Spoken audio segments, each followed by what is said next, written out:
अस्सलामुअलैकुम, मैं हूं रज़ा मेकन। आप देख रहे हैं IRK न्यूज़। आइए जानते हैं कुछ ताज़ा तरीन अपडेट्स सदीक जान साहब से। देखें, बिल्कुल मैं इन सारी चीज़ों पे बताता हूँ और साथ ये भी आपको बाद में बताता हूँ कि इसकी इंपॉर्टेंस क्या थी जो 2 दिन उन्होंने मुलाकातें की हैं। वैसे मैं आपको अर्ज़ कर दूँ कि 200 के करीब सहाफ़ियों से वो मिले हैं। अच्छा, 200 के करीब सहाफ़ियों और एंकर से वो मिले हैं। अच्छा, अब मामला ये है कि पहले तो ये मुराद सईद साहब के हवाले से चल रहा है सोशल मीडिया के ऊपर कि उन्होंने कहा कि मुझे मुराद सईद ने नहीं बनवाया और मैं मुराद सईद के एहसान मंद हूँ। सवाल ये हुआ था उनसे कि क्योंकि अच्छा इसकी बैकग्राउंड क्या है। इनके ऊपर ये इल्ज़ाम लगता है सोहेल अफरीदी साहब के बारे में कहीं से एक खबर फीड की गई कुछ सहाफ़ियों को और मार्केट में फीड की गई कि इसको तो सोहेल अफरीदी को इमरान खान जानता ही नहीं है। इमरान खान को मुराद सईद ने कहा कि बस इनको सोहेल अफरीदी को बना दें, तो इमरान खान ने बना दिया। तो इस तनाजुर में जब ये एक खबर ऑलरेडी फीड की गई थी, गर्दिश कर रही थी मार्केट में, तो उनसे यानी मुझे नहीं पता कि इस वजह से उनसे ये सवाल हुआ या वैसे ही जेन्युइनली उन्होंने एक सवाल कर लिया तारिक अजीज साहब ने कि ये बताएं कि क्या आपको मुराद सईद साहब ने जो है वो वज़ीर-ए-आला बनवाया है। तो पहले उन्होंने ये जवाब दिया, उन्होंने कहा कि मैंने आज तक किसी ओहदे के लिए लॉबिंग नहीं की। वैसे सिर्फ एक बार उन्होंने ओहदा मांगा था, आज तक उन्होंने ओहदे की लॉबिंग नहीं की, एक बार उन्होंने ओहदा मांगा था। तो उन्होंने यही अभी उन्होंने कुछ अर्सा पहले कहा था कि मुझे ISF का सदर बना दें। जब उनके पास वजारत भी थी, उन्होंने कहा कि एक मेरे पास प्रोटेक्शन भी होगी वजारत की, मुझे ISF का सदर बना दें क्योंकि हमें सबसे ज़्यादा स्टूडेंट्स को खड़ा करने की ज़रूरत है। और उन्होंने कहा था क्योंकि खित्ते के अंदर एक बहुत ज़्यादा एक यूथ को बर्बाद हो रही है, स्टूडेंट्स को बर्बाद हो रही है, बांग्लादेश में भी, नेपाल में भी हुआ, श्रीलंका में भी हुआ, तो मुझे जिम्मेदारी दें और हम स्टूडेंट्स को खड़ा करें और ऐसी की तैसी फेर दें। तो एक बार उन्होंने सिर्फ ओहदा मांगा था, ये था। उन्होंने इसके जवाब ये दिया, उन्होंने कहा देखिए मैंने आज तक कभी किसी ओहदे के लिए लॉबिंग नहीं की, ना ही मैंने वज़ीर-ए-आला बनने के लिए लॉबिंग की, बल्कि उन्होंने एक इंटरेस्टिंग वाक़या सुनाया। उन्होंने कहा कि हुआ ये कि 2 लोगों से ना 2 लोगों को वजारतों से हटाया गया तो उनके घर खाली हो गए। तो कहते हैं कि मैंने वज़ीर-ए-आला KP अली अमीन गंडापुर साहब को कॉल की। मैंने कहा कि जी मसला ये है कि मेरा ना जब मैं यूटिलिटी बिल्स जो हैं वो पे करता हूँ उसके बाद मेरे पास पैसे नहीं बचते और ज़ाहिर है मैंने तो अपनी तनख्वाह में अपनी चीज़ें चलानी होती हैं, तो मुझे बड़ा मसला आ रहा है फाइनेंशियली। तो आप ऐसे करें कि वो जो एक वज़ीर साहब का घर खाली हुआ है वो घर आप मुझे दे दें ताकि मैं वहाँ पे शिफ्ट हो जाऊँ, तो मेरा कम से कम घर का किराया बच जाएगा और मुझे थोड़ी सी आसानी हो जाएगी। तो उन्होंने कहा कि मैंने अली अमीन गंडापुर साहब को कहा, तो उन्होंने कहा कि वो तो मैंने डॉक्टर स्टार को दे दिया। तो कहते हैं कि मैंने उन्हें कहा कि नहीं, आप डॉक्टर स्टार साहब से मैं भी बात कर लें, तो आप भी बात कर लें, तो आप ना प्लीज़ मुझे वो घर दे दें। कहते हैं अली अमीन गंडापुर साहब ने ना मुझे कहा कि ठीक है, मैं डॉक्टर स्टार को नहीं देता वो घर, मैं आपको दे देता हूँ, डॉक्टर स्टार को मैं कह देता हूँ। सोहेल अफरीदी कहते हैं कि मैंने कॉल की जो एडमिनिस्ट्रेटिव जिसके पास इख्तियार था, जिस ब्यूरोक्रेट के पास, मैंने उससे कहा कि वो घर जो है ना वो फलां वजीर का जो खाली हुआ है ना उसमें मैंने शिफ्ट होना है।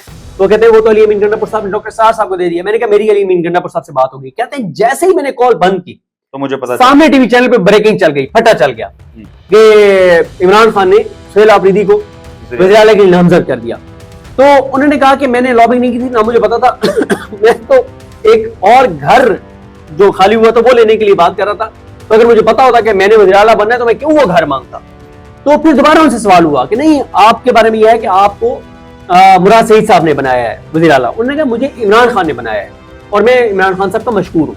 उन्होंने कैटेगोरिकल ये नहीं कहा कि मैं मुराद सईद के एहसान मंद नहीं। ठीक है, देखिए ये मुराद सईद साहब के ही दोस्तों में से हैं जिन्होंने मुराद सईद साहब से सीखा भी, उनके साथ काम भी किया। वो उनके as a worker, as a भाई वो उनके मशहूर भी रहते हैं, ममनून भी रहते हैं। तो उनका कैटेगोरिकल उन्होंने ये नहीं कहा कि मैं मुराद सईद के एहसान मंद नहीं हूँ। ठीक है, उन्होंने यानी कहने का मतलब वो जो वो बोल रहे थे उसका जो कॉन्टेक्स्ट था बोलने का वो ये नहीं था जो सोशल मीडिया के ऊपर इंटरप्रेट हो रहा है। हाँ, असल में ना सोशल मीडिया के ऊपर मसला क्या है, ज़ाहिर है बहुत से मेहरबान इनके भी बैठे हुए हैं, सोहेल अफरीदी साहब के भी, वो बहुत से, जैसे मैं मिसाल के तौर पे आपको एक बात करता हूँ।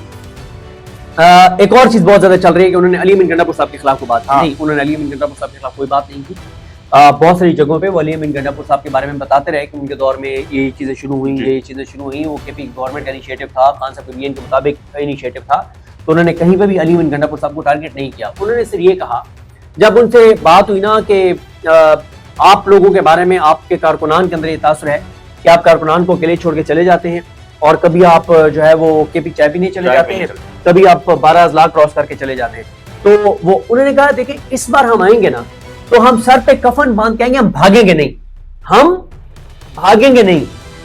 तो खबर इस तरह से कि अली अमीन गंडापुर की तरह नहीं भागेंगे, ये उन्होंने नहीं कहा। उन्होंने ये नहीं कहा कि अली अमीन गंडापुर की तरह नहीं भागेंगे। उन्होंने कहा हम इस बार سر پہ کفن باندھ کے آئیں گے, پوری لیڈرشپ سر پہ کفن باندھ کے آئے گی, اور ہم اس پر بھاگیں گے نہیں. انہوں نے یہ نہیں کہا کہ علی امین گنڈا پور کی طرح نہیں بھاگیں گے. یہ چیزیں ظاہر ہے, دیکھیں جب بات ہو رہی ہوتی ہے اس کا سیاق و سباق اور ہوتا ہے, جب آپ اس کو ٹویٹر پہ لکھتے ہیں تو اس کا سیاق و سباق, اور کئی بار یہ نہیں ہوتا کہ کوئی بدنیتی سے لکھ رہا ہے, ٹھیک ہے, تو وہ اس تناظر میں یہ بات ہے. اب آج اس بات پہ لیکن وہ الفاظ تھوڑے سے ادھر ادھر ہونے سے بہت زیادہ فرق پڑ جاتا ہے, ظاہر ہے سوشل ایک میڈیا نکتے نے ہمیں محرم سے مجرم بنا دیا. ہاں وہی بات ہے, کیونکہ میں یہ جو چائے پینے کا ان سے پوچھا گیا نا جب, تو انہوں نے سمپلی جو جواب دیا جو آپ نے رپورٹ کیا ابھی, ایگزیکٹلی انہوں نے یہی بولا تھا, وہاں پہ علی امین صاحب کا تذکرہ نہیں تھا یا اس میں کوئی ایسی چیز نہیں تھی, لیکن ظاہر ہے چیزیں ہو رہی ہیں تو وہ دیکھیں سگنیفیکنس میں ہے. ہاں سگنیفیکنس میں آتے ہیں. دیکھیں بات یہ ہے کہ پی ٹی آئی کی جو سوشل میڈیا ہے نا, اس میں کچھ لوگ ہیں جن کو ظاہر ہے بیک گراؤنڈ نہیں پتہ ہوتا, تو کچھ گنے چنے دو چار وہ ایسی چیز لکھ دیتے ہیں جس سے ان کی اپنی پارٹی کو نقصان ہوتا ہے, ان کی اپنی پارٹی کے عام لوگوں کو نقصان ہوتا ہے. مثلا دیکھیں میں نے کسی کا دیکھا, انہوں نے کہا یہ آپ نے یہ اینکروں کو کیوں آپ نے جو ہے نا وہ بلایا, نہیں بلانا چاہیے. ان کو اندازہ نہیں ہے کہ اینکروں کی ملاقات میں ہوا کیا ہے, اور انہوں نے سہیل آفریدی صاحب نے بلایا کس کس کو, پہلے یہ بتا دیتا ہوں آپ کو. سب سے پہلے انہوں نے بلایا اینکرز کو, کوئی انہوں نے 45 سے 50 اینکرز کو انہوں نے انوائٹ کیا. ٹوٹل کوئی 70 اینکرز کی لسٹ تھی, اس میں سے انہوں نے 50 کو پہلے انوائٹ کیا, 20-25 کو وہ آگے انوائٹ کریں گے. اچھا صرف 4 لوگوں کو انہوں نے جو ہے وہ خود سے انوائٹ نہیں کیا.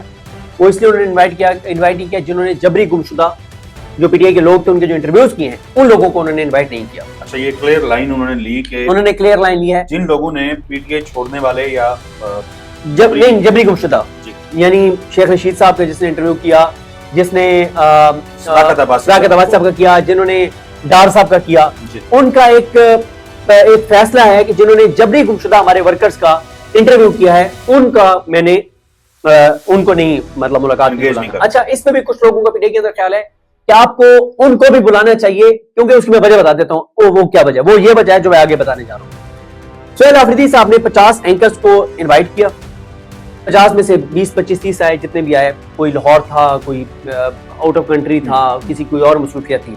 انہوں نے ان کو بلا کے کیا کہا, انہوں نے کہا کہ آپ کو نا بلایا جاتا ہے بریفنگز میں, آپ کو یک طرفہ میرے خلاف سٹوریز بھیجی جاتی ہیں, آئیں میں بیٹھوں, میرا دامن صاف ہے, کرے سوال کریں.